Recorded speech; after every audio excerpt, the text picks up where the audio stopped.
koji su ga prvi pronašli susret sa njim opisuju sledećim rečima. Pitam mu, rekao, dakle ste vi, kaže, iz Dulan, gde ste bili? Bio sam kod drugara. Kod kog drugara, kaže, mu je Deševac.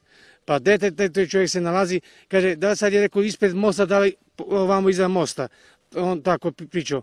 Rekao, hoćeš li cigaru? Kaže, može. Ja sam mu dao cigaru, on cigaru zapalio cigaru, popušio cigaru.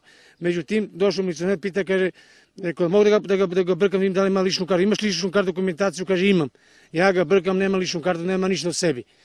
Međutim, on sedeo tu, naišao hitni pomoć, počeo, kaže, aj milicioner, kaže, aj digni se, kaže, da ideš u bolnicu, kaže. On počeo da ustane, on počeo da pada čovjek i mi smo ga uzeli još jedan drugar i natovarili smo ga u hitni pomoć. U Nišu, današnji datum, 3.12.2012. godine. U potpisu radnici Niša. A gde je pečat? Radnici Niša nemaju pečat. Radnici Niša nemaju prava. I prijatelju, ne znam ko ste vi i odakle se javljam.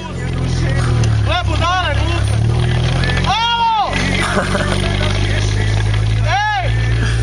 Pepi, bok te jebo! Volio sam jednu žensku koju danas mnogi vole i on se sada dješi.